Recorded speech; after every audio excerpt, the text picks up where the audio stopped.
don't feel anything. Je ne ressens rien de spécial là-dessus. Yeah, I nobody don't think does. it's that great. Je trouve pas non plus que ce riff c'est génial. Queen Club, Queen Club, Queen Club, Queen Club, Queen Club, Queen Club, Queen Club. Ce sera sans moi, vous craignez un peu trop. Désolé, mais vous craignez. Non, oubliez, vous craignez trop. Vous êtes craignos, désolé. Ils vont dissoudre votre club, et alors? Je bosse, je peux pas. Vous craignez grave.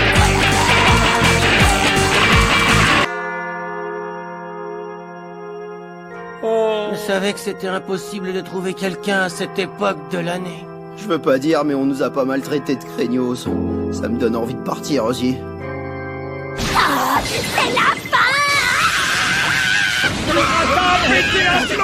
Calme-toi! Hi everyone! Bienvenue dans Queen Club, le podcast qui parle de tout et surtout de rien. Je suis Queen Terrast et aujourd'hui on va parler de Sethanger du groupe de Metallica. Putain. Ouais. Pas mal. Non, j'ai pas du tout un seul même phrase que je remplace avec des mots-clés, connasse. Album sorti en 2003 avec James Hetfield à la guitare et au chant, Kirk Hammett à la guitare solo, Bob Rock à la production, et il paraît à la basse, ça c'est des légendes encore, et Lars Ulrich à l'accident de voiture, enfin je veux dire à la batterie. Et pour parler de ces chefs-d'œuvre auditifs, pour nos amis sourds bien sûr, je suis entouré de mes craignos préférés, Moche, salut Moche. Voilà. Ok Moche, et Sibyl, salut Sibyl. Salut, désolé, j'ai pas de happening. Happening. Excusez-moi, j'ai la voix cassée. Oh putain. En fait, on a regardé le documentaire, ce commentaire, on est devenus des ados de 40 ans, quoi. Métal. Ah, on est des bonhommes. mais t'es mature pour ton âge. Chapeau. Ah, putain. Avant d'enchaîner sur cet album merveilleux, j'ai envie de savoir votre rapport avec Metallica, voire avec ce style de musique qu'on apprécie tous, le metal, avec un accent aigu. Wow. Moche, c'est quoi ton rapport avec tout ça? Alors Metallica, mon rapport avec Metallica, c'est que je n'ai pas de rapport avec Metallica. Je n'en ai jamais eu. Et après la préparation de ce podcast, je n'en aurai probablement jamais. T'as vraiment répondu à la question en mode t'es un interrogatoire de flic, je n'ai aucun lien et je n'en aurais jamais eu. Je parle que en présence de mon avocat. J'ai un alibi concernant Sethanger. Je n'étais pas présent au moment des faits. Après, mon rapport au métal, il est très très bien mon rapport au métal. Mon rapport au thrash metal et au speed metal, beaucoup moins. Moi, j'écoute des trucs un peu qui tapent un peu fort depuis que je suis en primaire. Donc bien avant la plupart des gens. T'es tellement cool, quoi. Non, c'est juste que... Putain, c'est un peu le rap 5 de Metal Devine, quoi. Non, pas du tout. Ouais, franchement, putain, alors, Allez, je vais dire un truc. Si quelqu'un dit le rap s'incline, le metal domine sur un morceau de Metallica, je me tire une balle. C'est pas possible. Mais non, mais du coup, quand j'étais depuis que je suis en primaire, j'écoute des trucs genre Gojira.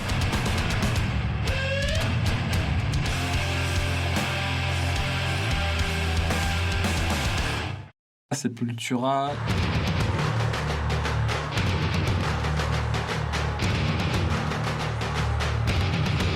Je peux écouter du System of a Down.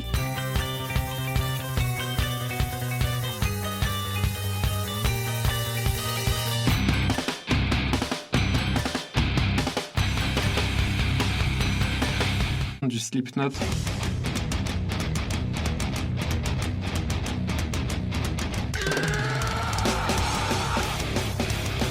Des trucs comme ça depuis que je suis en primaire. Donc, en vrai, pour moi, il n'y a pas eu d'adaptation. C'est assez naturel.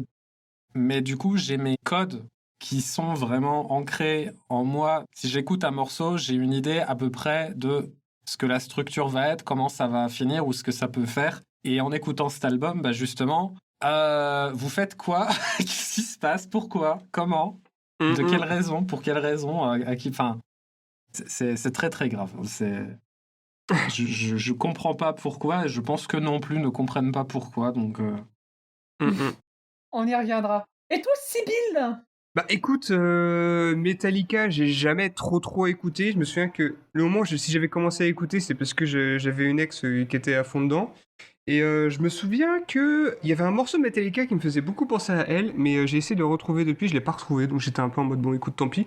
Un peu osef au final, mais du coup c'est vrai que j'ai beaucoup entendu parler d'eux via elle parce qu'elle était très fan, mais j'ai jamais écouté d'album entier de Metallica. Saint Anger, ça a été mon premier, le first one quand même. Aïe. Et, Ça, c'est sûr.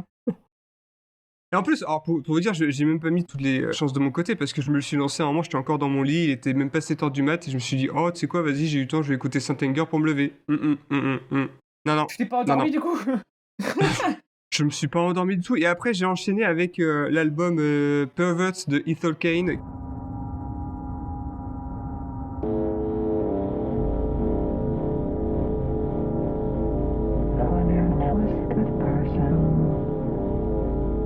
Qui est très calme, que je mets très régulièrement pour m'endormir. Et à la fin, j'avais vraiment la tête qui bourdonnait. J'étais là, oh, j'ai besoin de calme, moi là. Oh, ouais, j'ai besoin de calme. Ça m'a fait du bien.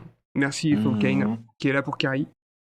Mais sinon, après, mon rapport au métal, au final, il a toujours été un peu là, parce que c'est vrai que j'ai écouté plusieurs groupes où j'étais souvent à me dire, ouais, c'est genre du rock, pop rock, hard rock, des trucs comme ça. Des fois, au final, je les vois même classifiés dans le du métal, mais le métal, c'est genre méga large, quoi.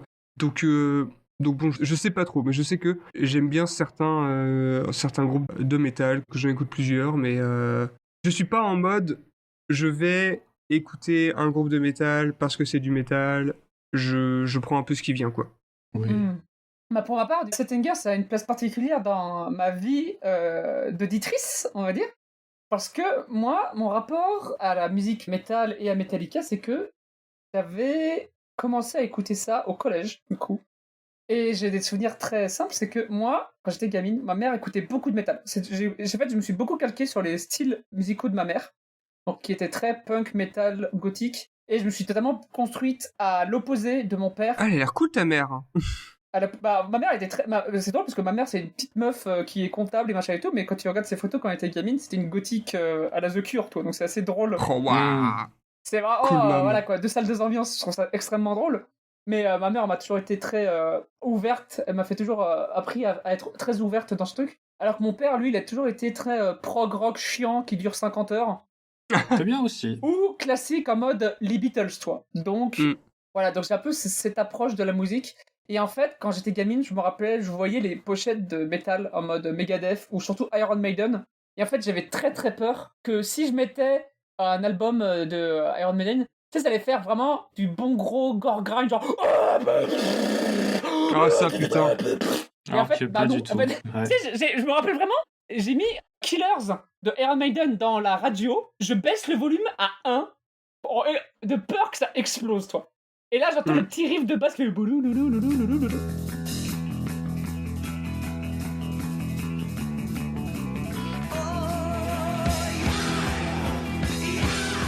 Je fais, ah mais en fait c'est propre en fait, c'est tranquille. C'est comme ça que je commence le métal. Et en fait, quand tu commences le métal, sur internet, il y a un groupe que tu peux pas passer outre. C'est Metallica, parce qu'ils ont le temps métal dans le nom, et aussi c'est que c'est le groupe le plus populaire dans la scène métal à l'international. Quand les gens ils pensent métal, ils pensent Metallica. À une époque en tout cas. Je pense que c'est le groupe de métal le plus populaire pour ceux qui n'écoutent pas de métal, mais ça Oui, c'est je un pense que autre. c'est le plus grand groupe de métal pour les t-shirts de métal, je pense. Et Limite, on pourrait penser que la musique c'est un spin-off d'une marque de t-shirts. Non, ça c'est un peu méchant quand même. Quoique. Metallica, le Funko-Pop du métal. Ouais. Waouh. Vous Putain, êtes evil. Putain. Lady Evil. Alors, le truc c'est que du coup, Saint Anger, ça vient d'où? Quand j'étais au lycée, que je faisais vraiment mes propres recherches, là j'étais plus basé sur les goûts de mes parents, donc avec leurs albums qu'ils avaient dans les bibliothèques et tout, donc j'ai commencé à faire mes propres recherches et acheter mes propres albums CD. J'ai acheté 2 albums, Rust in Peace de Megadeth, j'y reviendrai plus tard, et Saint Anger de Metallica. J'ai commencé avec Saint Anger, je suis genre, ah ok, c'est trop bien en fait, c'est genre, littéralement, à l'époque j'écrivais trash metal sans le H devant. Pour moi c'était vraiment métal poubelle, parce que, ah ouais, c'est un peu punk, genre, on fait vraiment du métal qui dérange, toi. Après, j'ai écouté Rest in Peace et j'ai fait ah mais attends mais c'est totalement différent en fait, ça c'est un bon album.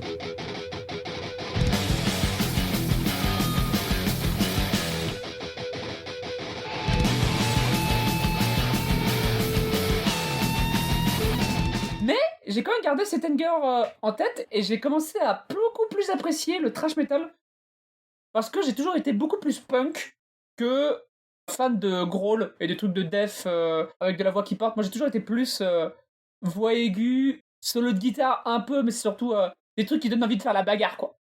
Ouais, je suis Et d'accord. en fait, il y a un truc que je me suis toujours remarqué, c'est que le Big Four il pue la merde en fait. C'est quoi le Big Four? Moche. Ah merde, j'ai pas révisé moi.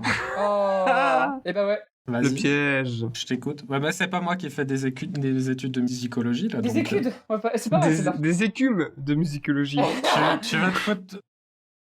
À l'épisode 19, tu vas te foutre de ma prononciation. Maintenant, c'est vraiment là, maintenant. Bah bien sûr, Putain, ouais, un podcast entre tradition et tradition. Alors, le Big Four, qu'est-ce que c'est? Le Big Four, c'est un nom qui a décrit les 4 plus grands groupes de thrash metal dans le monde. Par le monde, je veux dire, en Amérique, bien sûr. Évidemment. Ça compte, du coup, Metallica, Megadeth,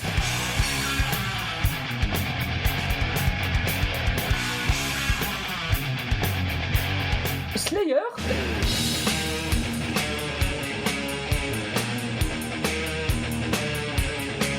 alors, et on sait pas pourquoi Anthrax, alors...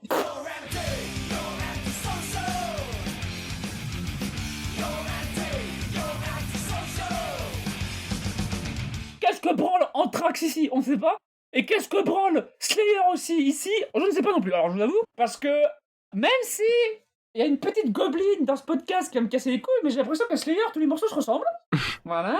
Non, mais t'as raison, à la différence de Metallica, où on verra que ce n'est pas du tout le cas. Hein, non, Metallica, ils ont juste fait de la merde depuis tout le début. C'est incroyable ça. Et là, j'ai l'impression que dans le Big Four, il y a surtout que Megadeth qui tire son épingle du jeu. Et je dis ça juste pour Killing is my business et Rest in Peace parce que le reste c'est vraiment genre ah ouais bon bah il a fait ça quoi. Même si j'avoue il y a beaucoup plus de prises de parti dans Megadeth, ils essaient beaucoup plus de trucs. En fait si je devais comparer Megadeth et Metallica ce serait Judas Priest et Iron Maiden dans le sens où Iron Maiden font des bons morceaux mais Judas Priest a toujours essayé de faire plein de trucs différents.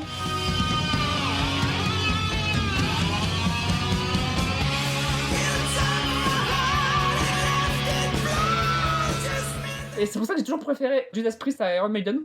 Et je pense que là, ça tombe pareil pour Metallica et Megadeth. Parce que putain, j'écoute Metallica, j'ai écouté leur premier album, j'ai écouté Master of Puppets pour cet épisode, et j'ai réécouté Settinger, malheureusement. Et c'est un truc de fou, comment... Putain, mais pourquoi vous faites des morceaux qui font 7 minutes, quoi? Mais vraiment, putain, wow.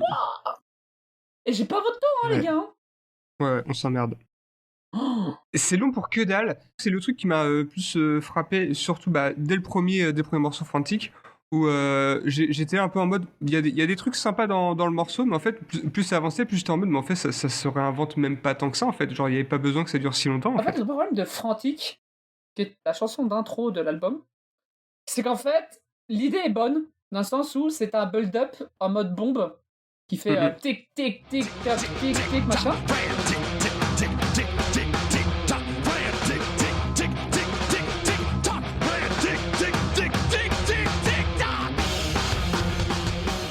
Je trouve qu'en fait, le build-up, il mène à rien. Il n'y a pas d'explosion. Le break, il est tout mou à la fin. C'est vraiment, il bande mou, hein, le break. Hein.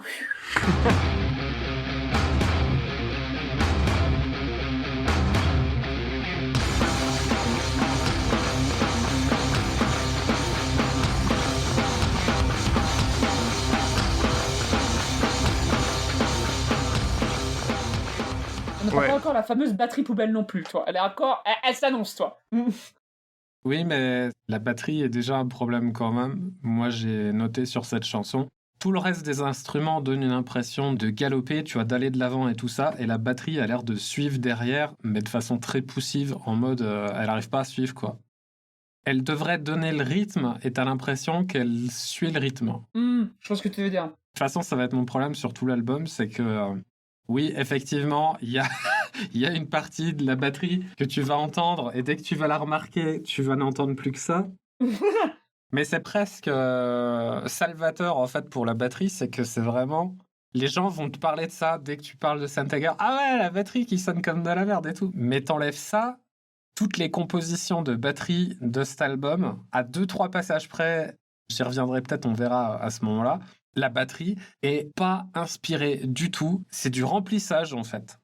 Je sais pas comment le dire autrement. Ces 4 temps-là, faut faire un truc comme ça. Là, on arrive au refrain, alors tu fais ton ta-ta-ta-ta-ta, et puis on passe au refrain, tu fais ta-ta, tu tapes sur les cymbales parce qu'il faut que ce soit un son un peu plus grand. Mais c'est vraiment c'est du basique, c'est pas inspiré, quoi. C'est vraiment nul tout le long, j'ai trouvé. C'est un truc de malade ce que tu viens de dire, en mode c'est pas inspiré.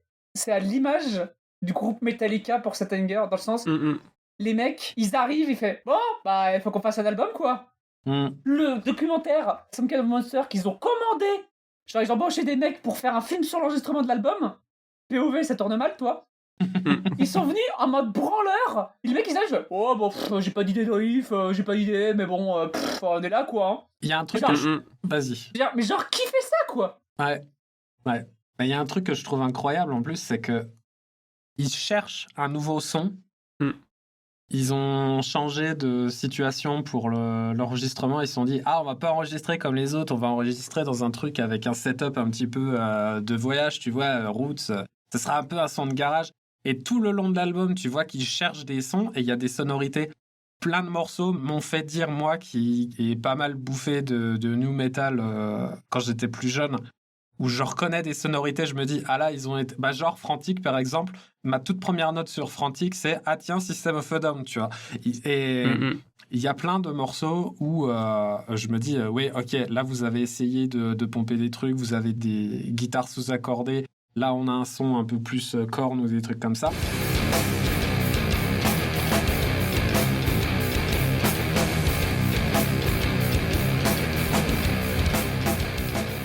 Mais tu cherches un son, et une fois que tu as trouvé ton son, tu fais des morceaux. Tu fais pas tes morceaux pendant que tu recherches ton son. Comment tu veux que ça fonctionne, quoi? Limite, c'est un album d'impro, quoi. Ils le disent eux-mêmes, c'est genre, ouais, bah en fait, on a fait de l'impro, et en fait, c'est ce qu'on a au fond de l'entonnoir. Je suis en mode, mais c'est pas comme ça qu'on fait un truc, en fait. Les mecs, c'est limite, on a fait de la bouffe, et en fait, on mange les restes qui sont au fond de la casserole. Je me dis, non. Mais ça s'entend à fond dans les morceaux en plus. Enfin, je parle globalement parce que voilà, on a morceau par morceau, mais bon, on peut parler un petit peu de composition pour le global.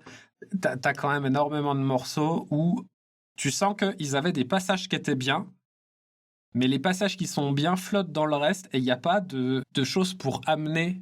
Et il n'y a pas un développement du morceau, quoi. Il n'y a pas de build-up. Ouais, le morceau se développe pas, le morceau a des parties qui sont bien, hop, on passe à autre chose, ça c'est pas terrible, ça on revient au truc-là, là on a mis un peu de ça, on revient au passage qui était bien et tout. Il n'y a rien qui colle, en fait. On a l'impression que c'est peut-être... En fait, on a l'impression qu'on a pris 4 personnes de groupes différents qui ont fait un album ensemble. La voix de James Hetfield, j'ai l'impression qu'elle ne le colle pas à l'album du tout, en fait.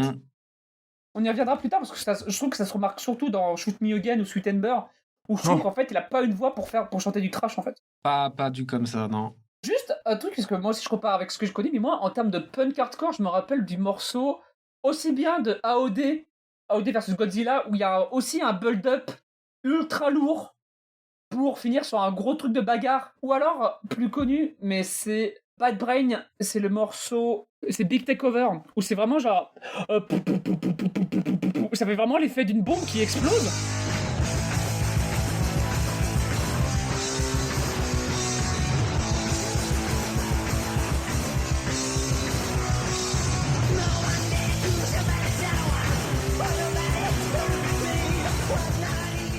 Sauf que ça explose pour de bon, et c'est un truc ça a été fait il y a 20 ans avant cet album. Enfin, des exemples, il y en a 30 000, et les mecs, ils arrivent, ils ont déjà 20 ans de musique dans les pattes, ils te sortent ça, mais c'est genre, mais... Est-ce que c'est vous qui avez fait l'album depuis le début ou quoi? Genre, c'est trop bizarre, quoi. On dirait de l'IA. Voilà. Ils ont 20 ans de trash metal, donc... De trash metal, trash metal. Ça ne te fait peut-être pas grandir musicalement de façon incroyable, de jouer très très vite de la musique plutôt que de bien jouer de la musique, mais... Voilà. Ah putain. Mon avis, je n'aime pas le trash et le speed metal, donc voilà, je suis Moi, c'est ma cam, donc. je suis méchante, mais moi je trouve que c'est pas parce que tu joues vite que c'est intéressant, donc. Ah, totalement. Ah, ça, par contre, totalement. C'est pour ça que je trouve que le trash se dénote vraiment quand il a un aspect qui est beaucoup plus. Soit poussé sur la bagarre, soit poussé sur l'énergie, soit poussé sur les émotions. Moi, j'aime beaucoup Municipal Waste, qui est un groupe de trash qui est ultra vénère, mais leurs morceaux, ils font 1 et 2 minutes, quoi.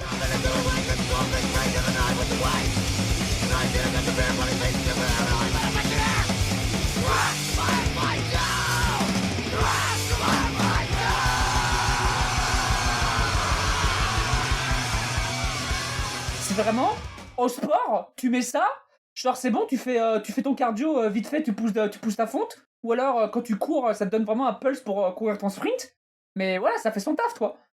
Pas enfin, tu fais pas une chanson de 7 minutes pour un truc comme ça, ça doit exister, le prog trash, toi, mais je sais pas quoi. Ouais, mais j'imagine que tu dois quand même y avoir plus de construction, plus de variation, parce que, alors, ok, tu fais des moments qui sont speed, mais alors justement, tu vas build vers les moments qui sont speed. Et donc, du coup, avant ça, tu vas quand même créer une mélodie. Et du coup, en effet, quand ça va speed un peu plus, bon, bah là, les accords vont être plus simples. Mais tu vas quand même build jusqu'à là pour en arriver là, et pour que, quand même, ça ait l'air d'une certaine, je sais pas, d'une certaine récompense, que ça ait l'air l'impression que ça va péter, ou un truc comme ça, tu vois. Bah, je trouve que ça se reconnaît surtout dans Settinger. En fait, le problème, c'est que cet album... Déjà, c'est pas un album énergétique. Genre, tu te sens pas plus... Vraiment, tu l'écoutes, tu t'emmerdes. Et en fait, il y a pas non plus de morceau de balade pour te reposer, en fait. Donc, Settinger, c'est à peu près le morceau de balade, parce qu'il y a un long break, voix douce, guitare plus lente, ce genre de choses. Mais le clash avec Let's Flush It Out, Oh non, mais alors ça... il marche pas, quoi. Mais tu vois, en fait, c'est un truc qui me fait chier, en fait, dans l'album Saint Anger, parce que du coup, bon, ça se base autour de la colère. Donc du coup, ça veut, j'imagine, un peu te représenter la colère. La pochette, elle est vénère. Hein. Le souci, c'est que ça te représente un type de colère. La colère, c'est quand même une émotion complexe qui va se matérialiser de différentes manières. Il y a des choses qui, je pense, sont vachement intéressantes à aborder et décrypter avec ça. Sauf que Metallica va vraiment rester à la base de base et faire toujours la même chose, exprimer toujours la même chose. Et c'est relou. C'est chiant, en fait. Hein. Surtout pendant 1h15. L'album, il dure quand même 1h15. On s'emmerde. J'ai réfléchi à un truc par rapport à ça, et après avoir fini l'album, j'avais écrit avis global, Satanger, Wish It Was, un des premiers albums de Slipknot. J'ai réfléchi à pourquoi est-ce que je disais ça, parce que musicalement, ça n'a aucun sens, mais il y a un truc dans le fait de vouloir exprimer de la colère, c'est que ils ont une façon d'exprimer de la colère qui est extrêmement, je vais dire, viriliste. C'est-à-dire que c'est une expression de la colère où il n'y a pas de vulnérabilité à aucun moment. Et c'est ça la différence, je pense, qui m'a fait dire « Ah putain !» Même dans leur break voix douce et balade. Ouais, c'est pour ça que je pense que j'ai été inconsciemment vers du Slipknot, c'est que Slipknot, certes, ça fout des grosses patates et des trucs comme ça, mais c'est aussi un groupe qui est capable d'être... c'est paradoxal parce qu'ils portent tous des masques, donc en fait c'est des gros planqués, mais comment dire, il y a quand même une certaine vulnérabilité dans ce qu'ils proposent, autant en termes de paroles qu'en termes de composition, où justement c'est le dialogue des deux en fait qui va créer quelque chose.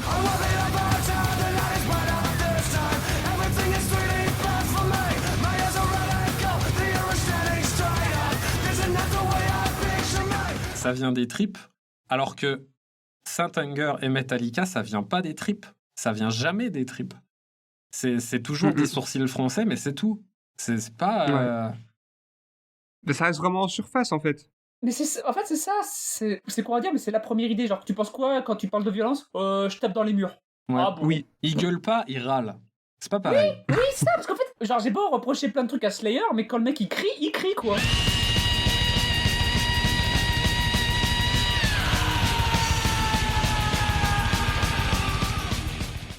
Ça, c'est sûr. Ouais. Parce que le seul truc où j'ai vraiment remarqué ça, c'était dans vraiment le morceau de fin. Alors, c'est-à-dire, le morceau de fin, à la fin, c'est All With My Hand. Et à un moment, il hurle avec sa voix arrière, en faisant ah, et c'est juste, ouais, et ça dure 4 secondes. Ouais.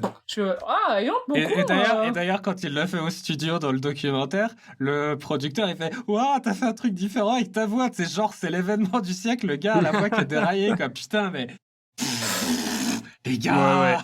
Ouais. Et en fait, il y a aussi, j'ai parlé de, donc en fait, dans cet Anger, c'est un morceau qui est, 7 minutes, quoi. Ouais. You fresh it out. Pendant Mais oui, voilà, le truc, c'est que pendant le refrain qui est un peu bon, je vais avouer que j'aime beaucoup ce morceau, cet Anger, là, il va te balancer une sorte de, une phrase d'un nul de jeu de combat, là. Let's flush it out! Let's flush it out! Genre, mais ça n'a aucun sens avec ça, quoi.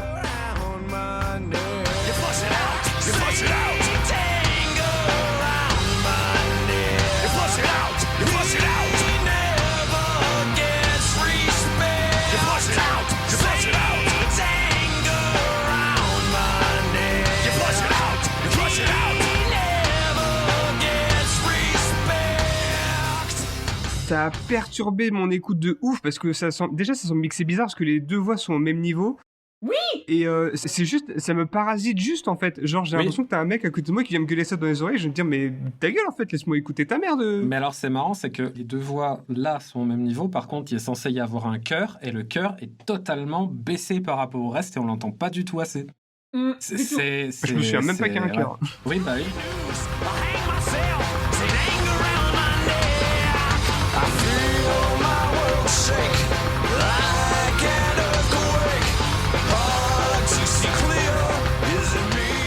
Ah non mais ça c'est terrible quand même. Et pour revenir à un truc qu'on disait avant, parce que je l'ai noté dans mes notes sur Saint-Anger, j'ai noté grosse impression que tout le monde joue un morceau dans une autre pièce. Ça pourrait être méga prog, hein, mais en fait c'est nul. Sur la fin du morceau, quand il commence à partir sur des trucs un peu plus musicaux que juste structure de base, t'as vraiment l'impression que la guitare et la batterie, je vais pas dire la basse, parce que la basse, de toute façon, on n'entend pas la basse dans l'album. Hein, Ce qui est honteux. Mais t'as vraiment l'impression qu'ils jouent pas... Ils jouent pas dans la même pièce, ils jouent pas les mêmes trucs, quoi. En fait, il y a aussi le truc, c'est que l'album... C'est con à dire, mais pour un album centré sur la colère, littéralement sainte colère, il manque de violence, en fait. Il est ultra propre. Je sais pas parce que si c'est lié au fait que je bouffe beaucoup de trucs violents, genre aussi bien en punk qu'en noise, que voire même en metal, parce que contrairement à Moche, moi je consomme extra. En fait, je suis un peu l'opposé de Moche, dans le sens où moi j'écoute beaucoup de black metal et de thrash metal. Et en fait, là-dedans, la violence, elle est crue, en fait. On sent que les mecs, ils sont là pour gueuler, quoi. Ouais. Parce qu'il n'y a pas... Quand tu check le documentaire Some Kind of Monster, et que c'est juste... Ouais, c'est des quarantenaires qui s'emmerdent et qui sortent du procès avec Napster. Putain, leur colère, c'est quoi? C'est qu'ils ont perdu 400 millions de dollars. Enfin, c'est quoi avec on n'a pas la même colère, hein. Le gars qui dit à la fin, quand l'album est fini, c'est bien parce qu'on a prouvé qu'on pouvait faire un album agressif, mais sans énergie négative. Non, mais ça... Ouais. Tu vois, justement, là, j'étais en train d'y penser, mais il y avait dans un vieil épisode, j'avais recommandé Atheist Cornea de Envy. Et je trouve que justement, ça, c'est un album qui, pour le coup, va exprimer beaucoup plus de choses dans tout ce qui est, genre, t'as besoin de te défouler, t'as besoin d'exprimer... alors, ça va être plus que de la colère, justement.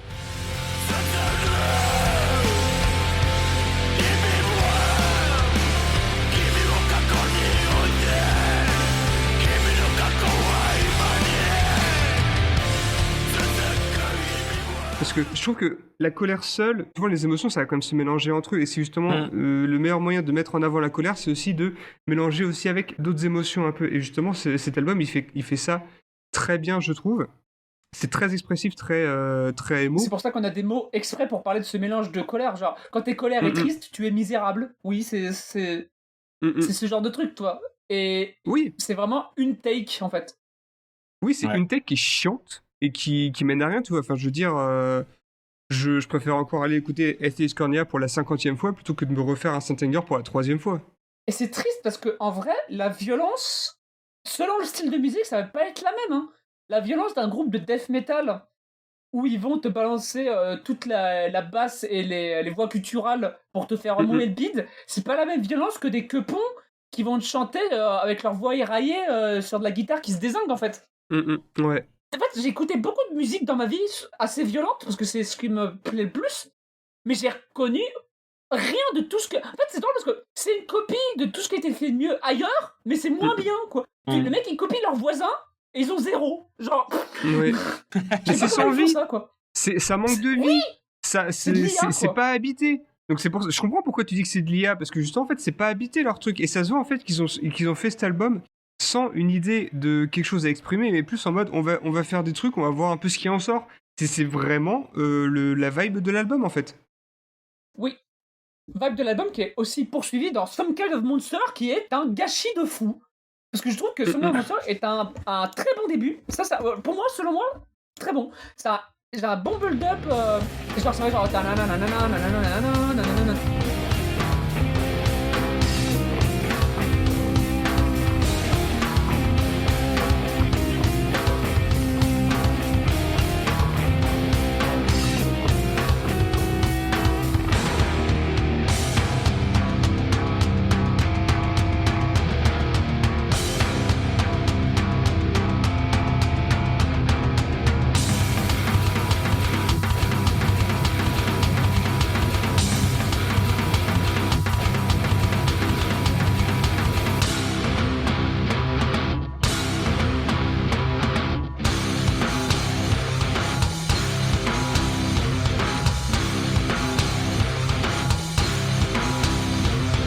These are the eyes that can't see me. These are the hands that drop your trust. These are the boots that kick you around. This is the tongue that speaks on the inside. These are the ears that ring. Et après, il commence à chanter, c'est là. Some kind of monster. Mais putain, et c'est vraiment con, quoi. Minster, Cyril, Minster. Oui, ça c'est la blague de moche. Some kind of monster. Elle est très très drôle. Très très drôle cette blague. Big up à tous nos amis de France de l'Ouest. France d'Europe de l'Ouest, bien sûr. Bien De sûr, l'Est. France d'Europe de De l'Ouest. l'Est, putain. Ouais, mais bon, t'es c'est la sérieux, même chose. What? Tout l'Europe et l'Europe de l'Est. Tout ce qui n'est pas Paris, de toute façon, c'est la Russie. Hein, donc, Exactement. moi, sur ce morceau, j'ai noté... Il y a un truc avec les transitions où on a l'impression qu'il passe d'un truc à l'autre, mais il n'y a rien qui le justifie. Juste, ils ont décidé de le faire. Limite, ils sentent pas la musique. There's no more.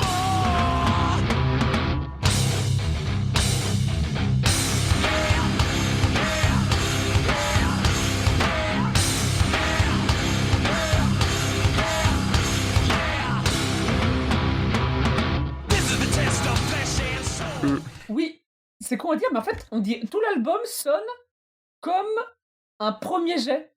C'est vraiment genre, ok, je vois, parce oui. que là, c'est un morceau ultra lourd, un peu stoner ou desert rock, mais les instrus sont pas assez crades, pas assez dans la reverb. Il y a pas d'harmonie en fait. Quand l'autre guitare rejoint pour essayer de faire une sorte de concorde, bah ça marche pas en fait. Et quand il y a James Hetfield qui chante comme une merde, bah sa voix ne marche pas avec la musique qu'on entend depuis le début en fait. Elle est ni assez rocailleuse, elle est pas assez crade, elle est trop propre. Et à un moment, t'as les guitares qui s'arrêtent, si je dis pas de bêtises, pendant que le gars il chante We the People. Et là, t'as le batteur qui fait un truc à la batterie. We the people. Je sais pas pourquoi ça, en fait. Je ne comprends pas. Alors, on essayera de mettre des extraits un peu partout, si on peut, pour Oui, illustrer, enfin, parce que là, je vais pas vous le faire à la bouche. Hein. Clairement, c'est pas Ah possible. vas-y. Non. Oh. De toute façon, quand tu m'as dit Salut moche, je vous ai fait tout l'album à la bouche, donc il n'y a pas de souci. Ah, c'est pour ça que Discord a coupé. Oh putain, ce sera une surprise pour l'épisode. Sache qu'on t'a pas entendu. Hein.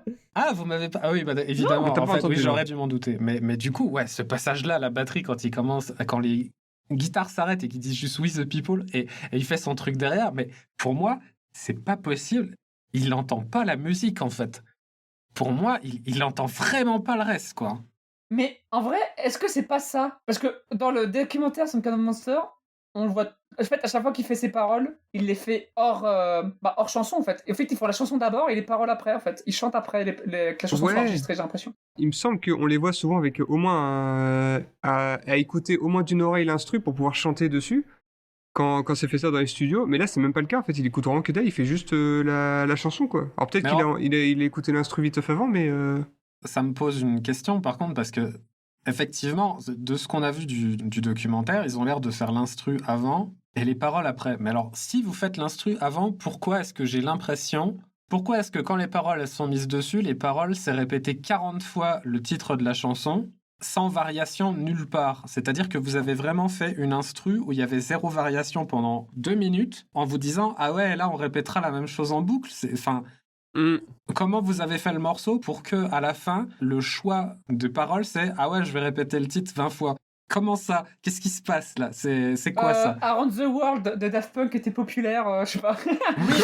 Mais Some Around kind the of World, monster, some kind of monster. Around the World fonctionne parce qu'il y a des variations d'absolument tout le temps, qui fait que le morceau n'est pas chiant, même sur le long terme. Il se passe pas la même chose dans la drum and bass. La drum and bass, pour les gens qui sont hyper voilà, les gens qui sont hyper focus sur la batterie, ça peut rendre zinzin assez rapidement la drum and bass, mais la drum and bass en entier, la totalité du morceau est fait pour qu'il y ait juste suffisamment de variations tout le long pour que ça reste intéressant à écouter.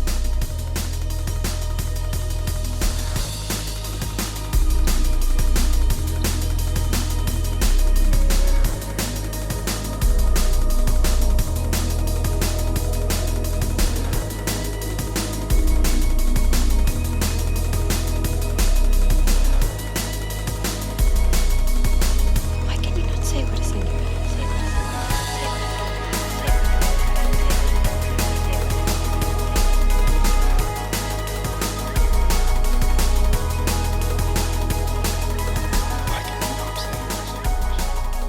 Alors que là, c'est vraiment les mêmes accords, la même batterie, les mêmes paroles pendant 2 minutes.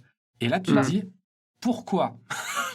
Mais aussi, c'est qu'en fait, genre la drum and bass et souvent l'électro et tout, il y a aussi des idées de contexte sur pourquoi ils font la musique, dans le sens, ça c'est de la musique de club, ça c'est de la musique machin. Et le truc, c'est que c'est même pas de la musique de stade, comme, tu vois, genre, autant je trouve que même si c'est un peu chiante de fou, Enter the Sandman, je trouve que c'est quand même un bon morceau de stade parce que c'est entêtant et ça reste en tête et tout. Mais dans Settinger, c'est quoi? C'est de la musique que t'écoutes quand t'es coincé dans les bouchons, genre? Je sais pas, genre. Hein.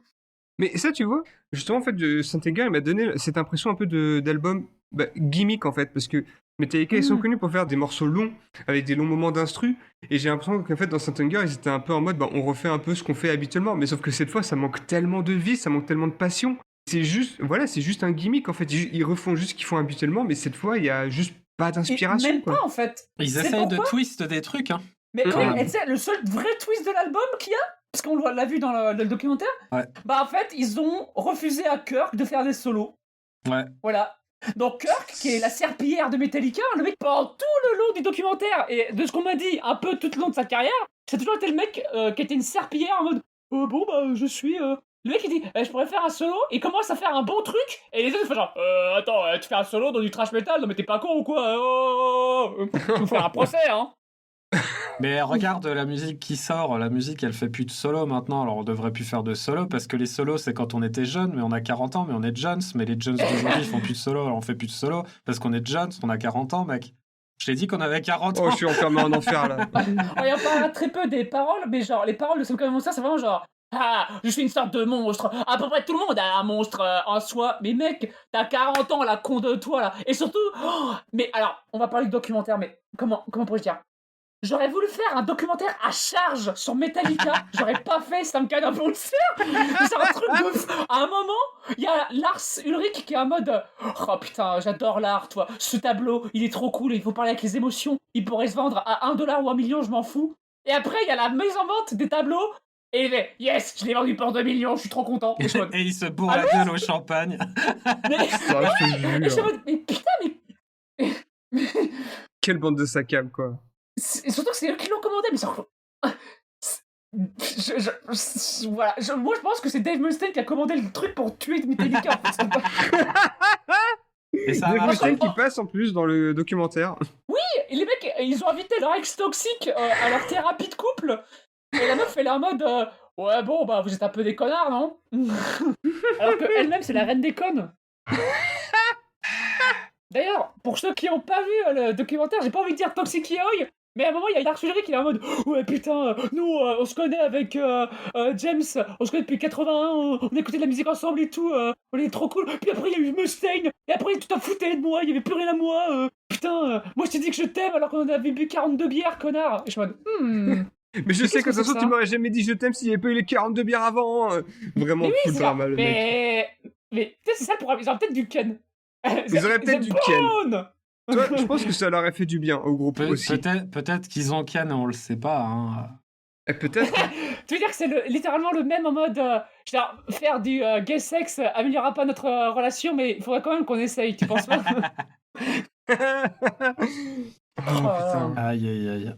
Et on va passer à Dirty Window, pic poubelle, batterie, bien sûr. Hein. Ah oui, oui. C'est palam pam pam pam pam pam. Et c'est vraiment... Mais en fait, je me demande, mais vraiment, parce que dans tout le truc, je suis estomaqué. Tout Dirty Window, t'entends juste les 10 premières secondes, c'est vraiment la batterie merdique.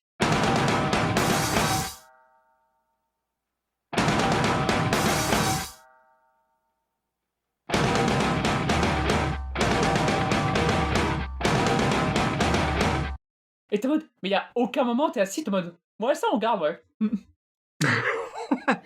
Et c'est con, parce que moi j'aime bien le riff de guitare qui fait. Enfin,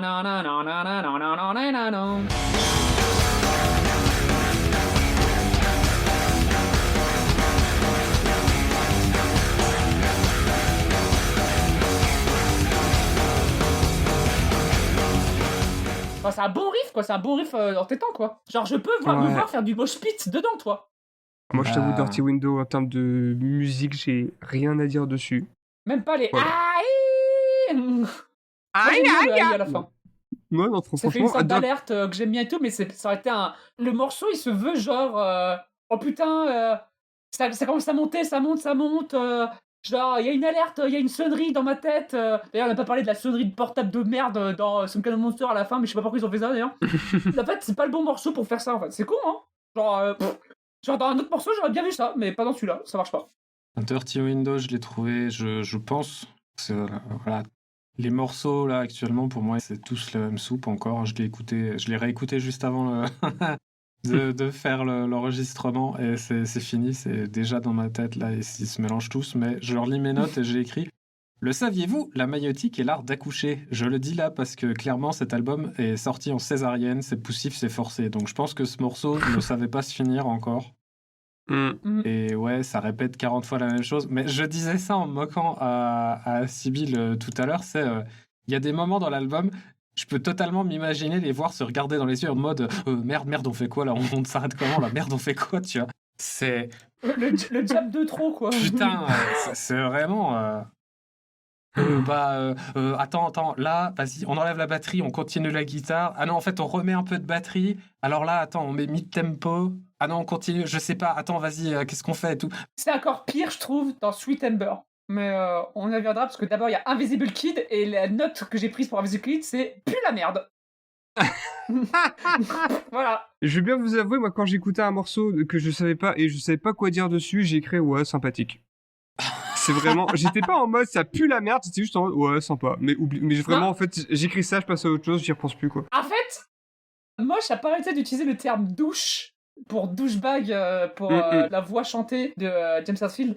Et en fait, je crois que c'est le pic douche voice, parce que c'est genre Invisible Kid, they don't know what to do. Invisible kid, never see what he did. Got him stuck where he hid, falling through the grid. Invisible kid, got a place of his own, where he'll never be known, in what he's grown. Putain, mais ta gueule, Invisible connard. Kid. Ouais. Putain, c'est genre, en fait, c'est les brands qui essayent de s'intéresser aux jeunes. Ils aiment quoi, les jeunes? Le métal? Et ben, on va faire ça. Oui. Et c'est waouh. Mais de ouf. Ils veulent me vendre des chaussures, quoi. Genre, je verrais ça dans une pub, tu vois, une pub qui se veut jeune. Oui. Invisible Kid. Une pub pour Crunch, là, où ils avaient du gel dans les cheveux dégueulasse, là, pour rayer les murs, là. Connard. Putain. Mais oui. Putain. Moi, c'est le morceau où j'ai commencé à parler du mixage. On parlait du mixage parce que, en fait, il y a un truc qui m'a choqué, c'est que ça va être difficile d'expliquer parce que c'est un peu technique et c'est de la merde, mais du coup, il y a tout un éventail de fréquences que les gens peuvent écouter. Il y a des fréquences graves, des fréquences aiguës, et on est tous répartis sur ce spectre de façon ample. C'est-à-dire qu'une voix n'est pas une fréquence. Et tous les instruments sont des fréquences. Et en fait, le problème que j'ai avec cet album, c'est que toutes les fréquences des instruments ne prennent pas tout l'espace de fréquences. C'est super réduit. Sauf que, à un moment dans le morceau Invisible Kid, t'as un chœur de merde qui fait « Right now ». Open your mind, I'm beating right here. Open your heart, I'm beating right here. Open your mind, I'm beating right here. Et tout le morceau est donc du coup avec une fréquence qui est réduite, sauf ça. Et à ce moment où j'ai entendu le Right Now, je me suis fait « Ah mais en fait, ils auraient pu mixer ça avec toute cette bande et le truc est minuscule. Et vraiment, le son a l'air... étouffé n'est pas le bon terme, parce qu'étouffé, ça voudrait dire qu'on a enlevé les aigus. Mais là, on a enlevé un peu des aigus, un peu des graves, et tout est au milieu, en fait. Ça sonne pas aussi gros que ça devrait. Tout est fade. Bah, ça sonne corporate, en fait. Ouais. On va passer à My World. Oh, Comment dire oh, elle m'emmerde. Elle m'emmerde Il n'y a celle-là. rien qui n'a pas été fait avant, en fait. On peut la skip. On peut la skip. Alors, j'ai remis une phrase pour la deuxième écoute que j'ai eue. La première écoute que j'ai eue, je n'ai noté que « niais ». Nyeh. Et en réécoutant, j'ai rajouté une phrase, j'ai fait « la moitié du morceau est structuré comme un truc de blues ». Donc vous avez na na na na na na na na avec après un bout de guitare qui fait un truc na na na na na na na na avec un autre bout de guitare. Motherfuckers got in my head. Tried to make me someone else instead. Voilà, structure de trucs comme ça. Donc t'as la moitié du morceau qui est structuré comme ça et puis le refrain et le reste, c'est structuré comme de la merde. It's my world now. It's my world now. It's my world. It's my world. Why is it raining in my room? Je trouve ça très mauvais, naze. Et surtout, tu peux pas écrire des trucs genre « Ouais, fuck les autres et les vendus » quand tu casses les couilles de tout le monde parce que tu fais pas ta thune à cause de Napster, quoi. Genre, De Ouais. ouf, c'est putain. même pas l'hôpital qui se fait de la charité, c'est l'hôpital qui tire sur ses propres ambulances, quoi. Mais ça, tu vois, c'est quand même trop cool que dans le documentaire Some Kind of Monster, ils en aient quand même parlé et vraiment les aient montrés comme des gros cons avides de thunes. Et tu vois, moi, ça me fait vraiment dire que les mecs sont tellement des gros cons qu'ils se rendent même pas compte que ce sont des gros cons et qu'ils pensent qu'en fait ils sont légitimes alors que ce sont des gros cons. Et ça, c'est ouf. Il y a un côté assez ville de fou parce que, tu sais, on aurait dit « Ouais, c'est les boîtes de prod qui cassent les couilles pour ça. Oui, ok, d'accord, eux, c'est des connards, voilà. Téléchargés, bien sûr, téléchargés, comme disait... c'est pas Osmo, c'est Puccino. Mais eux, ils viennent pour dire « Ouais, on perd de la thune et tout, quelle honte, arrêtez de faire Napster, il faut interdire Napster. » Et après, ils nous disent que l'art doit être gratuit, limite. Et je me dis « Eh, gros con de merde, là, si je te chope avec tes cheveux gluants de gel à la con, là. » Putain, franchement, une bonne envie de foutre tu sais, des torgnoles à tout le monde là. Pa, pa, pa, pa, pa, pa. Ah bah c'est des douchebags, hein. Ah ouais, de ouf. Mais tu vois, Ouais. c'est un truc que j'ai pas aimé. C'est lorsque du coup, parce qu'au milieu de l'album, bon, il y avait plus de bassiste, ils essaient d'en trouver un nouveau. Et donc du coup, ils ont trouvé Il y a alors, tout le le mec. monde, hein. Il y a du Nine Inch Nails, il y a Suicidal Tendencies qui va être pris du coup pour l'album. Il y a le gars Ouais. de Q's aussi. Ouais, qu'est-ce qu'il faut là, lui? Il s'est perdu, il y avait de la lumière, il est rentré, je sais pas. Après, Est-ce que si du le coup- bassiste il est payé autant que le psy de, Ah, oh putain, du groupe. 40 000 $ par mois, putain, mais moi je suis leur petit quand ils veulent, hein, à ce prix-là. Hein. Et le pire, c'est qu'il peut même pas en mettre de côté parce que le mec se fait des petites chemises, des petits pulls là. Ah il putain. est- Regardez le documentaire et osez me dire que ce petit pull jaune avec des broderies jaune sur jaune, il est pas absolument incroyable. Il est terrible, il est terrible. Mais après, j'en parlais à Sybille pendant qu'on regardait. Parce qu'on l'a Attends, regardé ensemble. est-ce que je peux juste finir ce pourquoi j'avais lancé là-dessus? Ouais. Parce qu'en fait, du coup, si j'avais dit tout ça, c'est parce que du coup, au final, la personne qui a été recrutée, c'est Robert Trujillo, De Suicidal. qui est encore actuellement à Metallica. Et genre, il y a vraiment, je trouve que c'est là aussi, tu vois à quel point ils ont un ego surdimensionné, mais quand ils l'accueillent, ils sont vraiment en mode, waouh, tu réalises, tu vas jouer avec nous, ouais. C'était vraiment putain, mais limite ça ressemble à une espèce de manipulation de lui dire, montrer à quel point c'est exceptionnel d'être avec eux, et franchement, même s'il y a une ambiance de merde, tu ne pars pas. Ah, putain. On est une grande famille ici. Allez. On s'engueule tous les 3 jours. Eh, Mais... dis-nous merci, tu vas jouer Saint-Anger. Dis-nous merci. Putain, le cadeau empoisonné, quoi. Ah, putain. Il y a un truc que je voulais revenir sur le psy de. Peut-être parce que j'étais un peu en mode. Le truc, c'est que le psy, pendant tout le truc, il va essayer de faire un. Je fais des lapins avec mes doigts, des diagnostics. Et en fait, il dit rien. Il dit rien parce que pendant tout le documentaire, à chaque fois qu'il y aura une critique négative, même par des gens qui les sucent, genre, à un moment, il y a un vieux qui passe son temps à regarder sa monstre pendant l'écoute de Saint-Anger et il dit ouais, bah, c'est très bien, mais un poil longuet, non? Il tire une tronche en mode putain, il a rien compris à l'art, machin. Genre. Mais vraiment, il le hait pour une petite critique. Mais le psy, il aurait dit genre, et vous avez essayé de pas être des connards. mais il l'aurait tué à coups de guitare, quoi. Mais un truc Ah ouais. qu'il faut quand même préciser avec le psy, c'est que on nous le présente, apparemment, il joue avec des équipes... Enfin, il joue... Non, pas il joue. Il joue pas, non. Et il travaille avec des athlètes de haut niveau qui gagnent des fortunes. Et en gros, je sais plus exactement comment c'est formulé, mais moi, mon travail, c'est pour que vous puissiez continuer à faire ce que vous faites et gagner votre argent. Donc, c'est à aucun moment, de toute façon, dans son diagnostic, il y aura un truc de mode, mais ce mode de vie vous détruit, vous devriez arrêter, tu vois. Donc déjà, ça limite vachement dans ta capacité à aider un être humain quand le milieu toxique dans lequel tu es est le milieu qui fait que moi, je suis payé 40 000, donc tu vas continuer, mon gars. Ça, c'est compliqué aussi. Cet aspect-là, bon... Ouais, c'est vraiment, en fait, le truc, c'est il est pas là pour l'aider, il est là pour l'aider à pouvoir continuer à faire ce qui lui fait du mal. Ouais. Il faut que tu continues à être productif, en fait. Ouais. Oui, ça c'est répété tellement souvent. Genre, Mhm. ouais, là, vous avez été bien productif, c'est bien, c'est un bon signe. Oui.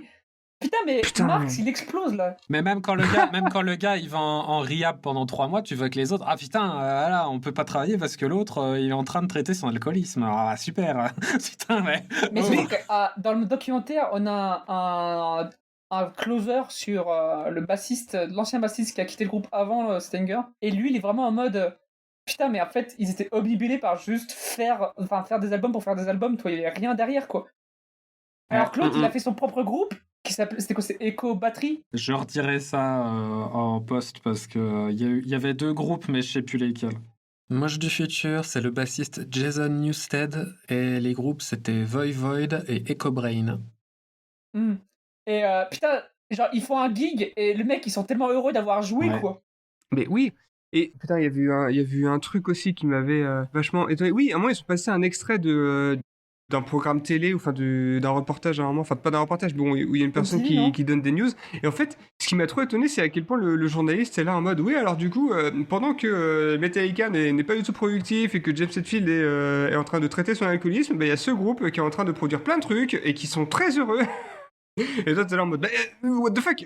C'est quoi ce bordel? Après Napster, c'était courant de faire des taquets à Metallica. Et regarde les branlos qui nous cassent les couilles, machin et tout, bah ils font même pas de musique, toi. Ouais, mais tu vois, c'est terrible parce que le taquet, il est pas bon là pour le coup. Enfin, c'est pas là qu'il faut taper sur Metallica. Faut juste taper sur le fait que c'est des gros greedy de merde qui sont. Oui, mais chiants. c'est MTV. S'ils commencent à taper sur les gros greedy, ils ont plus personne. Hein, donc, Ah oui, c'est pas faux. Mais ce que je voulais dire, c'est que même pendant le truc où justement le gars il fait un concert, t'as le batteur et le du coup bassiste producteur qui vont au concert et tout.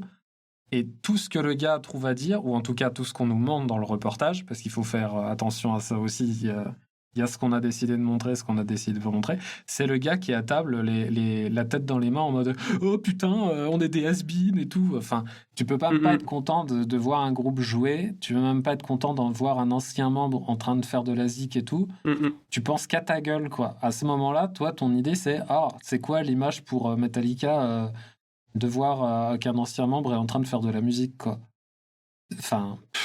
Tout le monde est vraiment self-absorbed, et c'est très drôle parce que justement, plus tôt dans le documentaire, Lars Ulrich reprochait à James Hetfield d'être self-absorbed, mais lui, il est exactement pareil, quoi. Tout le monde est vraiment renfermé sur lui, toi, sur soi, sur sa vie, sur ses trucs, et voit même pas, et peut même pas se réjouir pour les autres, justement parce que c'est vraiment eux en priorité, tu vois. Moi, je trouve que c'est même pas eux individuellement. Je pense qu'il y a même un côté Metallica. Genre, par exemple, tu vois, on en parlait, le fait qu'ils aient décidé de faire appel à une équipe pour faire un documentaire sur leur truc, à ce moment-là, ils l'ont pas fait parce qu'ils avaient envie de le faire, ils l'ont fait parce que ça serait bien pour Metallica, tu vois. Alors qu'au final, ça leur casse les couilles. Ils ont pas envie d'avoir les caméras. Le chanteur, dès qu'il revient... Post-Triab, c'est infernal. Ils sont tous en mode... vraiment, ils se mordent les lèvres en mode... Ah putain, chier. Ouais. Mais ça, c'est trop drôle. Dès le début du documentaire, ils sont là. Ah, mais est-ce qu'on a vraiment envie d'être filmé T'es là, genre, mais les mecs, vous êtes visiblement en conflit avec vous-même. Parce que ça fait des produits. Oui, c'est ça. Parce qu'en fait, c'est eux leur propre boss. En même temps, ils s'exploitent eux-mêmes. Donc, Nous, on vend peut-être pas encore nos peluches chibiles, par contre, on va vendre des boules de Noël Queen Club. Hein, Ah bah ça, les boules de Queen. What the... Ah putain. Shoot me again, hein. Ah bah tiens, c'est le nom du prochain morceau. Et hop là. Oh, Alors, transition. je vais vous avouer un truc. J'aime bien le riff du morceau. Genre, il y a une bonne harmonie entre la voix et l'instru pour une fois, je trouve. Ok.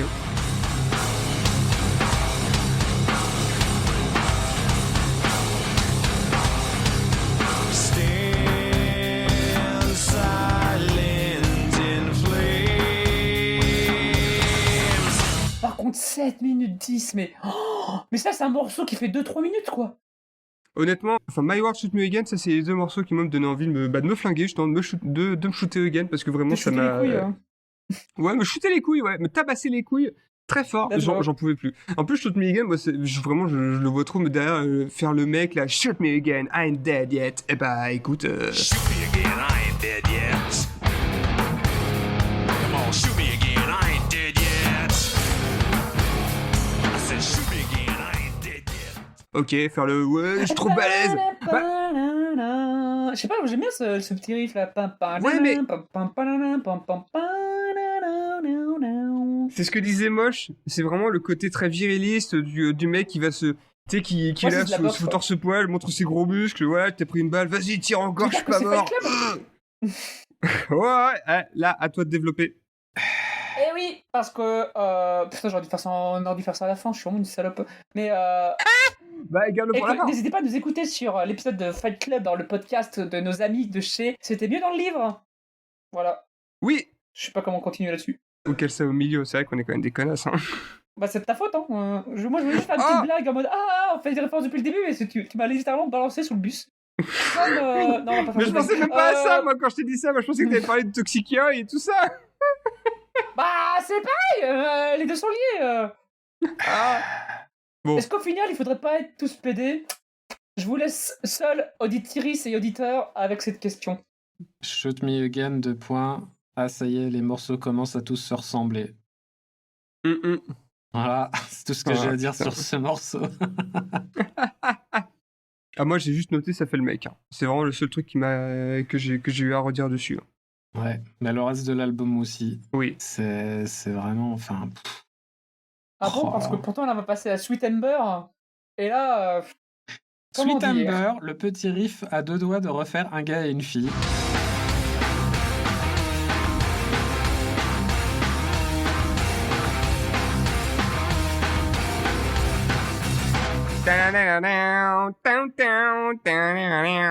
Le mixage des instruments très compressés commence à vraiment tout embourber, surtout quand les voix commencent à arriver sur les côtés avec une range qu'on refuse aux autres instruments.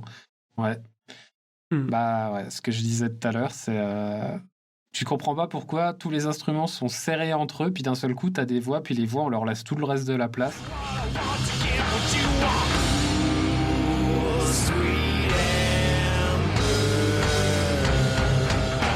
How sweet are you?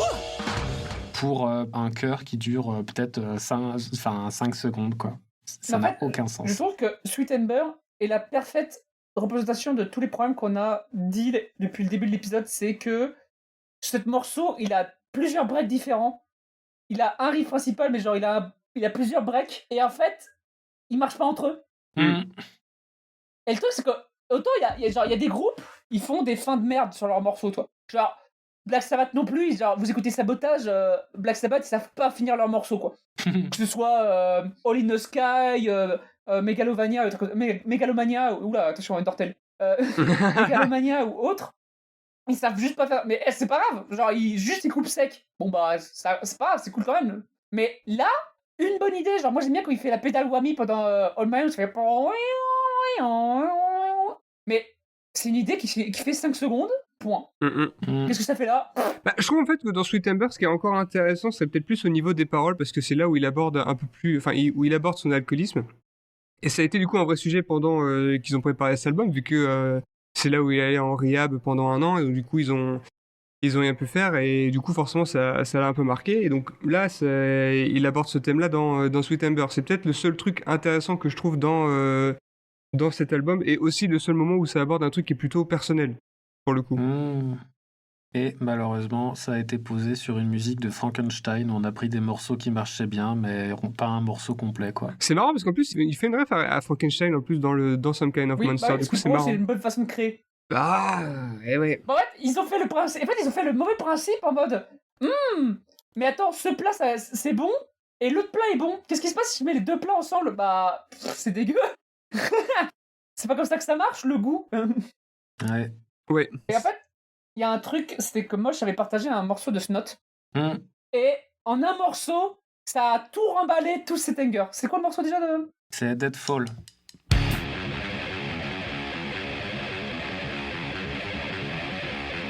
Well, I killed it and the conga man to drink myself a death. I'm on the need out of Zulu and the great cook up of them.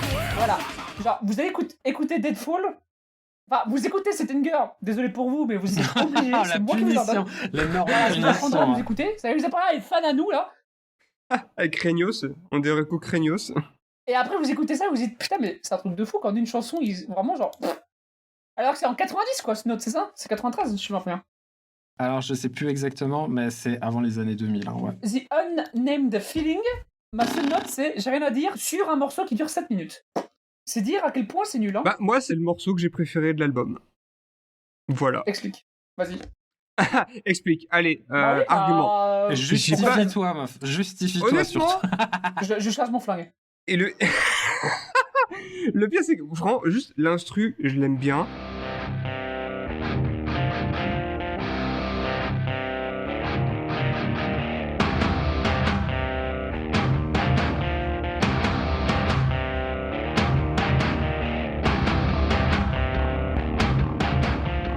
Mais il y a un moment où je me suis dit, le morceau il est trop long en fait, ils se réinventent pas. Ils refont juste les mêmes trucs en boucle et du coup ça devient chiant. Mais ça reste mine de rien le morceau que j'ai préféré de l'album. Mais il souffre encore de tous les autres défauts. On a le même truc, en fait, je crois que c'est mon Shoot Me Again pour toi, genre... C'est un morceau Oui. avec un riff que j'aime bien, mais putain, 7 minutes, quoi. Oui, mais c'est ça. Bah, The Name Phoenix, c'est trop long. Et du coup, en fait, c'est frustrant parce que quand t'entends un morceau avec des riffs que t'aimes bien, t'as envie de les voir aussi évoluer et exploiter au mieux ce rythme-là. Mais là, c'est pas le cas. C'est juste, bah, ça fait la base et puis on se fait chier, quoi. C'est dommage. J'ai le même problème que j'ai avec Moon Sorrow, qui est un groupe de black metal où le mec il fait des morceaux de 14 minutes. Donc du coup, je me retrouve avec... Putain, j'aime bien ce riff qui apparaît à 4 minutes 10 dans ce morceau de 14 minutes. Connard. Il y a un peu ça avec le stoner aussi des fois, mais bon. Oh là là, putain. Mais au moins, stoner, c'est souvent, tu te mets dans une ambiance avant d'écouter Oui. du stoner, je trouve, toi. Ouais.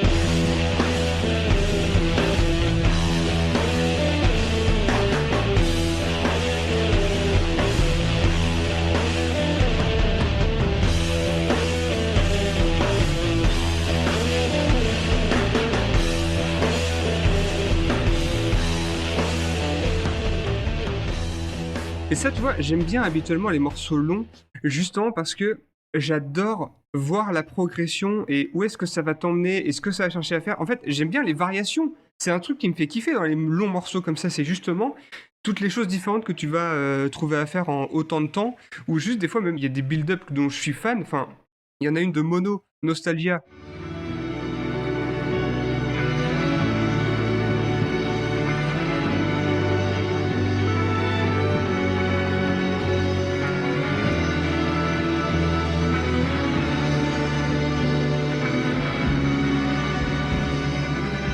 Le morceau, il fait entre 11 et 13 minutes, je sais plus exactement. Tout le morceau, c'est genre un énorme build-up et c'est génial parce que sur la fin, ça s'arrête jamais quand ça commence à exploser. Et c'est ça qui est trop bien parce que t'écoutes et tu dis putain, mais là ils en rajoutent encore et là ils en rajoutent encore.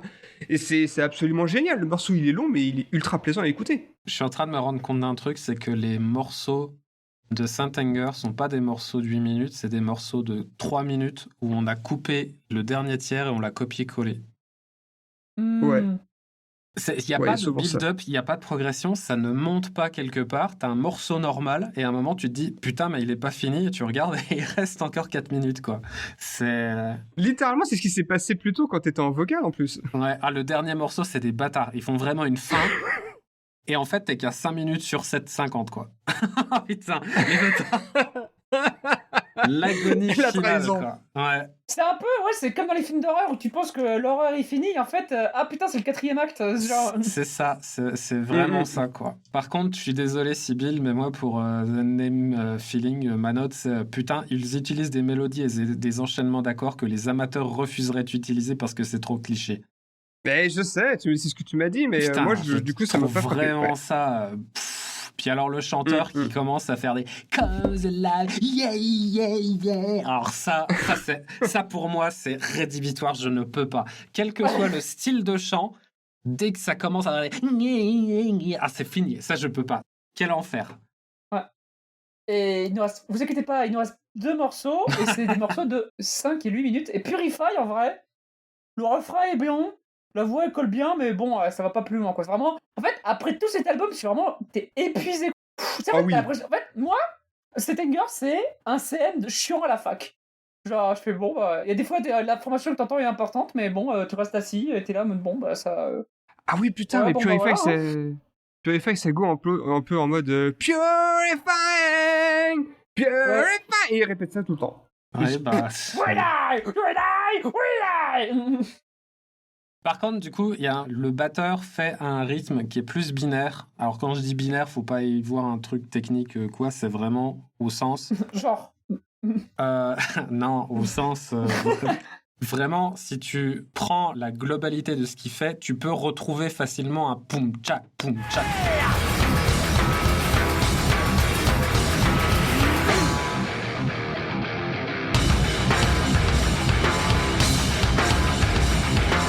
Et moi, généralement, mon cerveau, il aime bien les rythmes qui font ça. Donc ce morceau, au moins parce qu'il y a la batterie là, il m'a pas paru trop chiant.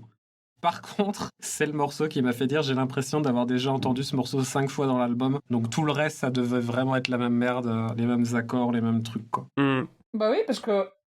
Sincèrement, je pense que tu prends des moments dans un morceau, la minute 1-10, et tu les mets... En fait, tu Frankenstein plein de moments dans le morceau, de chaque morceau, et tu en fais un morceau à part. Je pense sincèrement que tu fais juste un autre morceau qui ressemble à tous les autres, toi. La batterie de Purify qui fait boing, boing, boing, boing, en mode cloche.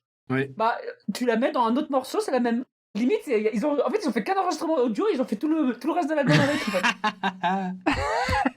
fait. Et ça se trouve, serait c'est trop ça. drôle. Le son de la batterie, il est comme ça parce qu'en fait, il s'est chié dessus une fois, mais ils ont copié-collé le même à chaque fois. Donc du coup, on entend que celui-là. C'est... Putain. En moins, Lars s'est mis derrière, il a fait plein de trucs à la batterie, ils ont fait tiens, on va prendre tout ça, et c'est ce mini morceau, on va le dupliquer pour tout ce morceau pendant 7 minutes. Ah, malheureusement, je l'ai vu jouer. J'ai vu des extraits de lui en live. Et, non, il pue. Hein. Enfin, vraiment. Ouais.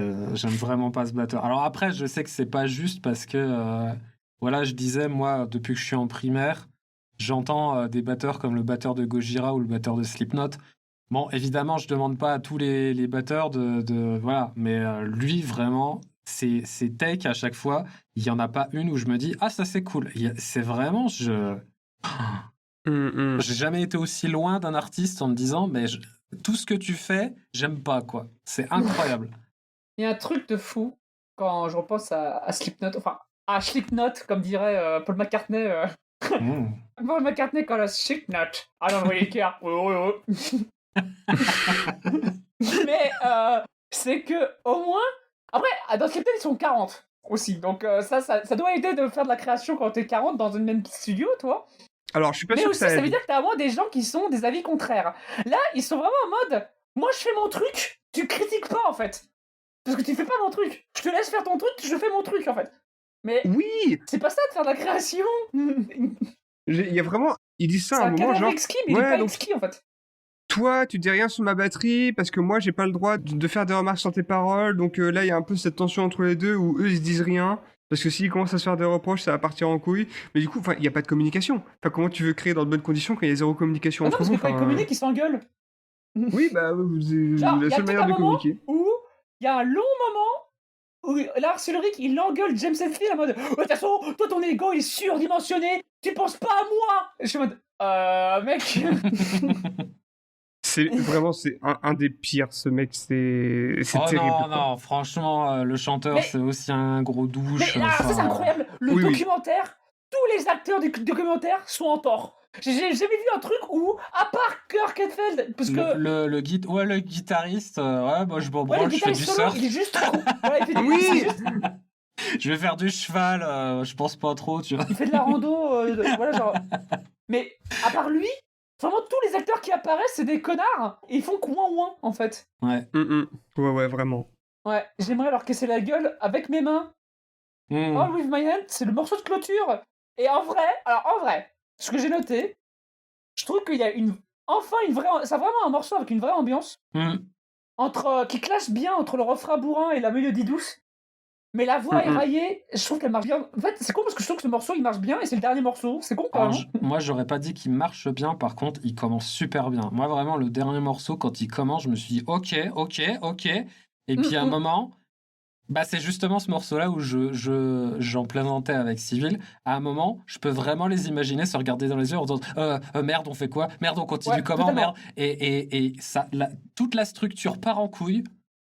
Et ça fait cette espèce de... C'est pas un refrain, mais ça se met à faire le chant et les trucs comme ça. Oui, Et ça fait une ça balade. pue la... Ben oui, mais par rapport au début du morceau, c'est vraiment...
Et non.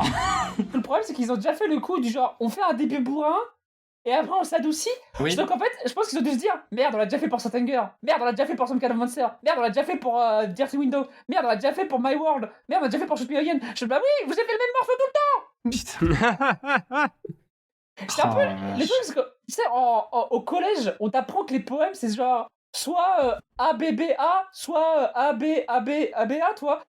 Mais tu sais, les bons poètes, ils jouent avec cette structure. Eux, ils font pas ça. C'est juste, bon, bah, la structure. Allez, lancer de la dynamite n'est pas un art martial. Tant que ça marche, hein.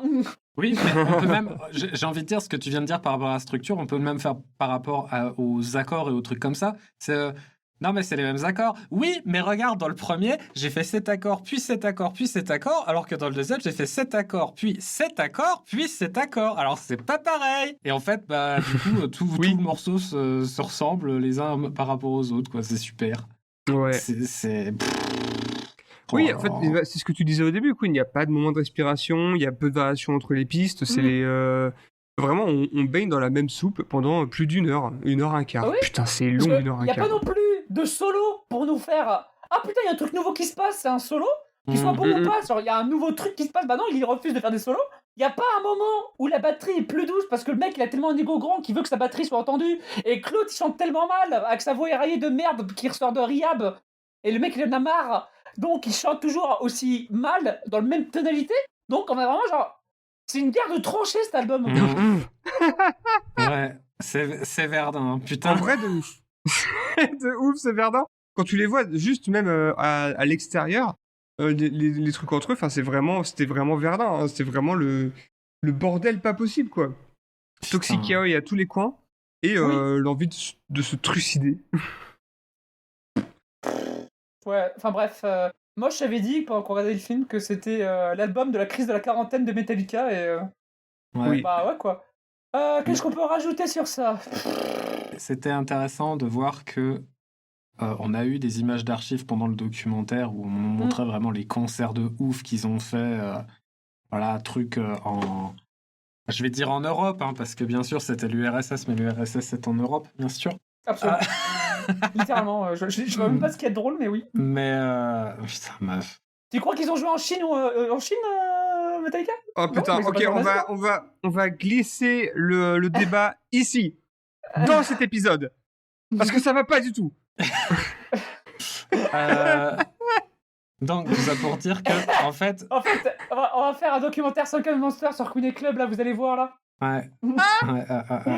Moi, je pense qu'on Genre devrait une- faire comme les youtubeurs d'il y a 15 ans. On fait un crowdfunding pour faire un film et on se ruine et on se déteste et on disparaît totalement de la toile après. Et on revient 20 ans plus tard, 10 ans plus tard. Ouais.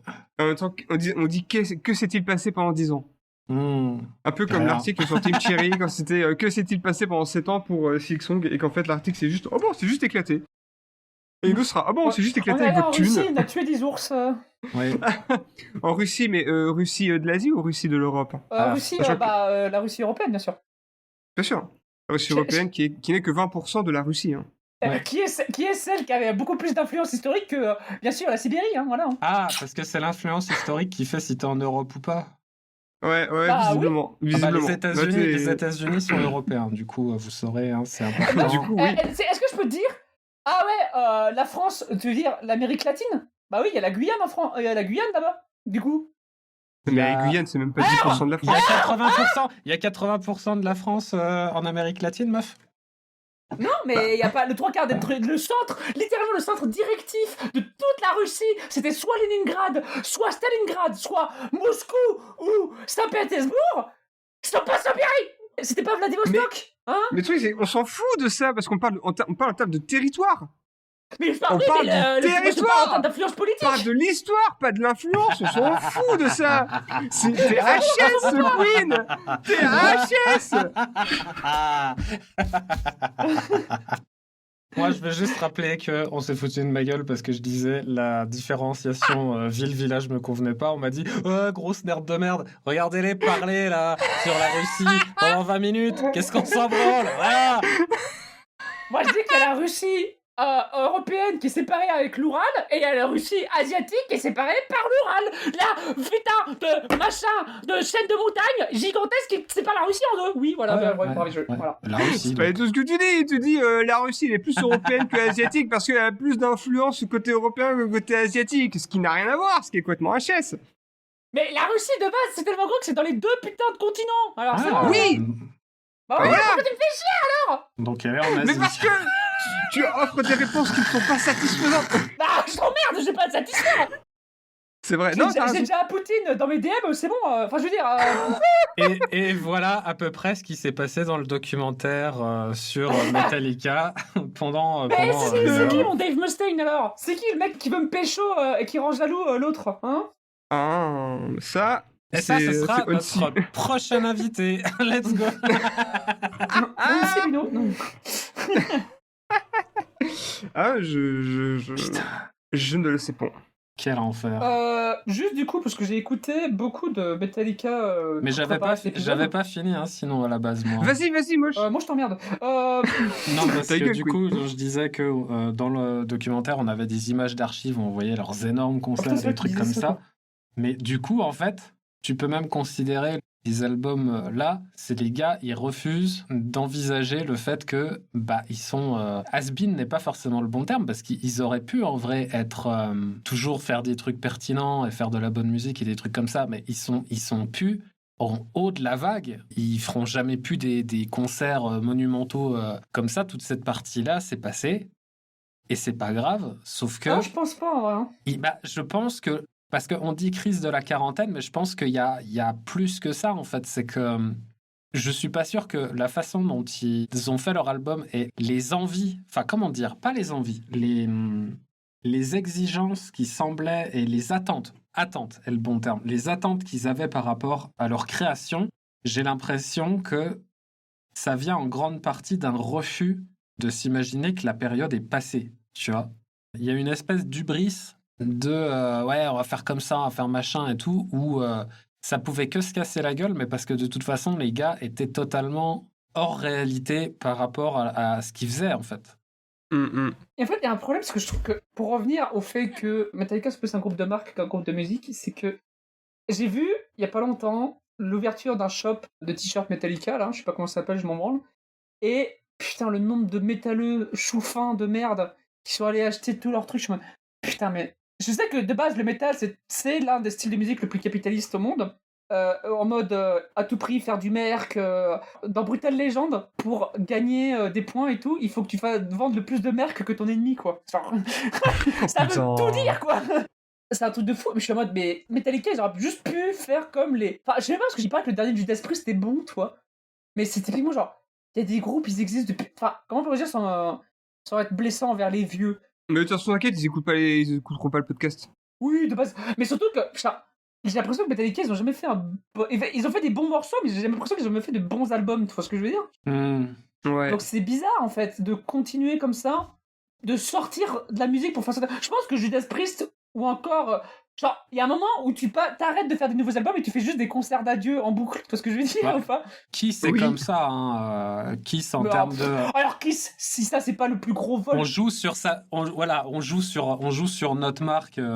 On fait tourner la machine commerciale par Ouais. rapport à ça et tout ça. Oui, c'est Kiss a fait ce que Metallica aurait dû faire, quoi. Oui, et Kiss qui a essayé, je crois, fin 80, de faire un reveal, face reveal, genre ils voulu arrêter le make-up et trucs comme ça et tout. Les fans ont gueulé, bah ils ont remis le wake-up, quoi. Ah bah Mais oui. Kiss d'ailleurs, Ouais. c'est typiquement... Ça doit sonner comme du death metal et ça sonne comme de la pop, bref, c'est un peu... Bah ça a pas mal vieilli depuis, enfin c'est vrai que j'ai l'impression que Kiss était venu surtout beaucoup au début, et que depuis ça a beaucoup évolué, et maintenant on les mettrait plus dans de la pop que dans du métal en effet. Mais oui, et surtout que, bah après bon, Kiss, enfin, on parle de Kiss, ils avaient littéralement des films de Noël, Oui. Kiss, quoi, genre... ils avaient des aventures de Putain. Noël à la Scooby-Doo, à la Hanna-Barbera, toi, genre... Ils Ah avaient bah. des films de fans, quoi. Kiss, c'était un truc de malade, hein. Eux, ils ont bien fait tourner la machine commerciale, il n'y a pas de Ah oui, souci. eux, ils ont bien réussi, hein. Je vais quand même vérifier un truc, parce que là, ce que tu me dis, est-ce qu'il y a eu un truc Scooby-Doo Metallica? Il y a eu Scooby-Doo WWE, il y a eu Scooby-Doo et Kiss, je crois, justement. Mais, Quoi de neuf Scooby-Doo et Kiss. bon, en vrai, ça marche, hein. J'ai un truc, c'est que j'adorais gamine Metalocalypse. C'est une série d'Adult Swim où on suit un groupe de métal, l'un des groupes de métal les plus populaires au monde. Et c'est vraiment des grosses merdes. Vraiment des grosses merdes bourrées d'ego et complètement stupides. Et en fait, en regardant Some Kind of Monster, le documentaire sur Metallica, j'ai réalisé qu'en fait, toutes les scuds sur ah, on a fait un jour des fans, ou en fait, on a fait une musique spéciale où on dit eh, les fans, vous êtes vraiment cons, donnez-nous votre argent, cassez-vous. Et genre, putain, mais c'est. Genre, les mecs, ils ont juste vu le documentaire sur Metallica, je fais, bon, on va faire un show et ça va être eux les gros cons, quoi. C'est incroyable. Qu'est-ce que chose à rajouter sur Metallica et Stenger? Plus jamais. C'était terrible. Moi, je pense que Metallica, ça a toujours été un groupe faussement rebelle. Et ils l'ont jamais autant prouvé qu'avec ce documentaire de con. Voilà. Et on va passer au reco. Et d'ailleurs, je vais commencer par moi parce que je sais. Vous m'avez dit dans l'oreillette que vous avez pas de reco, bande de nulos. Donc, on va commencer par moi. si. J'ai 2 recos. La première reco, c'est que vous avez entendu parler de Toxic Yaoi entre Dave Mustaine, James Hetfield et Lars Ulrich. Mais si vous voulez nous entendre parler de Toxic Yaoi plus précisément, vous pouvez nous entendre parler de Fight Club sur le podcast de nos amis qu'on fait coucou. De C'était mieux dans le livre. Coucou, c'était mieux dans le Oui. livre. Hey. Hello. C'était super bien. Oui, c'est très très cool. Très, très sympa. Et on vend pas la mèche, mais peut-être on fera un truc avec eux plus tard. Wink, wink, wink. J'ai peut-être vendu la mèche. Teasing. En deuxième reco, je vais vous penser à un groupe de thrash metal que j'aime énormément et que je n'ai pas parlé dans l'épisode parce que tout ce que j'ai parlé des groupes que j'ai parlé, je vous les conseille de base, hein, Adrenaline OD, Municipal Waste, et je vais vous parler de Ramming Speed. Ramming Speed, c'est quoi? Ramming Speed, c'est un groupe de thrash metal, le thrash metal. Et leur album qui s'appelle No Epitaph, c'est un album de thrash. C'est quoi, non, ils ont fait que 2 albums en 2013 et en 2015. C'est vraiment, c'est un album de 35 minutes de thrash metal. Il y a 11 titres, donc il y a autant de titres que dans Settinger. Il fait 75% de temps en moins. Donc c'est pour vous dire à quel point c'est voilà. Ouf. Et chaque morceau de trash est du trash énergétique pur qui donne envie de faire de la bagarre, qui donne envie de bouffer le monde à pleines dents, quoi. Et chaque morceau est différent. J'aime beaucoup de morceaux de ce groupe. Et c'est ce que, pour moi, pourquoi quand on parle de thrash metal, je pense à ce genre d'album. Et à quel point c'est trop trop bien. Donc voilà, je vous conseille Ramming Speed, No Epitaph. Et toi, Moche, c'est quoi ta reco? Marocco, c'est aussi de la musique. Cringe. C'est pas un groupe incroyablement bon, incroyablement légendaire, trop bien, génial, allez écouter ça. C'est juste, j'ai pris le truc qui m'a fait le plus penser à Metallica, mais avec une petite différence, c'est que tous les gars qui sont dans le groupe, t'as l'impression qu'ils ont envie d'être là. Et ça fait une énorme différence. C'est Malinan Tumur, et je vous conseille l'album The Metalist, qui est un album assez récent. Il est sorti en 2016.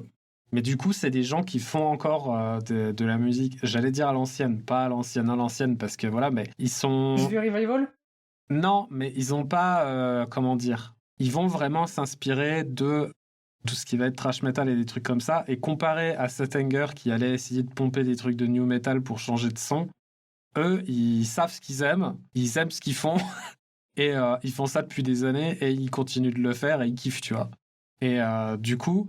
musicalement parlant, vous allez retrouver des choses qui sont pas si éloignées que ça, sauf que vous avez l'énergie de gens qui sont contents d'être là, ce qui fait une énorme différence. Et du coup, c'est intéressant de faire la comparaison entre Malinan Tumur, The Metalist et Sethanger, et de se dire if it ain't broke, don't fix it, quoi. Ok. Et bah, on va finir avec la reco de Sybille. C'est quoi ta reco? Alors, Marocco, j'ai décidé de faire très original et de vous conseiller un album. Donc, c'est un album Halloween, spécialement, qui était sorti spécialement pour Halloween. Oui, donc j'avais déjà... Je sais pas s'il sortira exactement le 31 octobre, mais je te fais confiance. J'avais déjà conseillé... Alors, c'était pas un album pour le coup, mais j'avais déjà parlé de BDG, Brian David Gilbert, il y a quelques épisodes, pour recommander sa mini-série Dance is Moving. Oui. Et Brian David Gilbert a aussi sorti un mini-album de reprises d'ABBA qu'il a appelé ABBA. Et c'est vraiment des chansons d'ABBA, mais un peu avec des paroles quelquefois un peu modifiées pour en faire des versions Halloween. Et c'est extrêmement drôle. Donc, par exemple, j'ai pas envie de vendre la mèche sur tous les morceaux parce que je trouve que c'est très drôle de découvrir par soi-même. Mais par exemple, la première track, c'est Lay All Your Love on Me, qui est chantée par un vampire. Du coup, ça donne Lay All Your Blood on Me. Et c'est très cool, c'est très drôle. Et les musiques sont vraiment super sympas à écouter. Je trouve que c'est vraiment... on est vraiment dans un bon mood d'Halloween. On est vraiment dans... Ouais, non, franchement, c'est agréable à écouter. Il y a que 5 morceaux, ça dure vraiment pas très longtemps. On est totalement à l'antithèse de Sethanger pour le coup. Et franchement, ça fait très plaisir. Vraiment, des fois, il n'y a pas besoin de faire long pour être bien. Dis-moi, Moche, est-ce que tu penses que Sethanger, c'est le stalker de la musique? Non. Oh putain! Non, pas du tout. C'est pas du tout le stalker de la musique. On n'est pas du tout dans le même genre de truc. Ah là là, j'ai très hâte qu'on parle du miroir. Vraiment. Et bah, en parlant de ça, on va lancer la roue! J'ai pas préparé la roue parce que je suis une salope parce que j'ai oublié qu'il y avait une roue. La roue! Tabasco. Bien vu! On dit Tabasco, merci à GG! C'est un film. Oh putain, c'est un film. Ah, ok. Oh! Alors, franchement, si c'est le miroir, mais putain, alors là... incroyable. Si c'est le miroir, je tue Sybille en live. Oh putain. On espère bien sûr que vous avez apprécié l'épisode. Hein. C'est pas le bon site de merde. On espère qu'avec le montage et tout ça... On espère qu'avec le montage et tout ça, on arrivera à faire un truc où ça vous aurez un petit peu d'extrait quand même. Je sais pas trop comment on pourra se débrouiller, mais... Et c'est là où tu auras un moche du futur qui te dira « On est vraiment désolé, on n'a pas pu... » Alors non, connasse, t'aurais dû fermer ta gueule parce qu'on n'a pas pu le faire. Et tu sais, au lieu de juste couper ça, je me rajoute en train de m'insulter. Hein, c'est évidemment beaucoup plus intéressant. Mais c'est ça qui est très drôle. Et on va lancer la roue spéciale film. Oh putain, et vu que c'est... beaucoup de choses. Et oui, on a beaucoup de films. Et ça va être... Oh! Ah! Ah! Oh! Avengers Endgame! Oh putain! C'est putain, parti. Avengers. Vous ne voulez pas Jérémy Régnier pour elle, vous aurez Jérémy.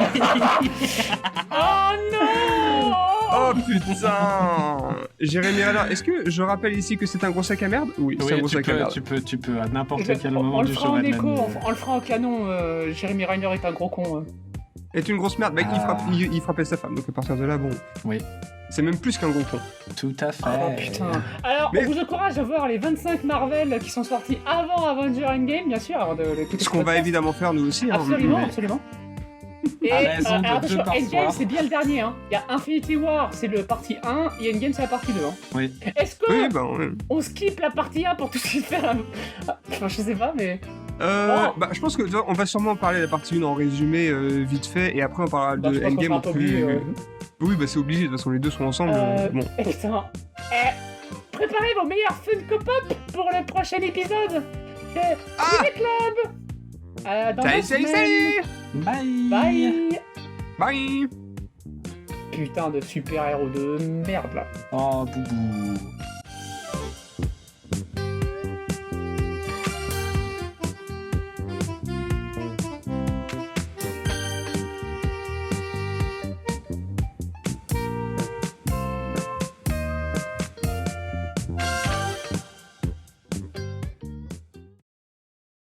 Mais c'est pas qu'une histoire de zing zing, c'est aussi une histoire de caca. J'ai pas raison, j'ai passé l'âge du rap, me mets à faire du métal. J'aime trop le métal, j'écoute que du métal. Avec mon frère on écoute que du métal. Pro métal, je ne lis plus les commentaires. Je lis du métal, métal, métal. Un sourire, c'est le seul.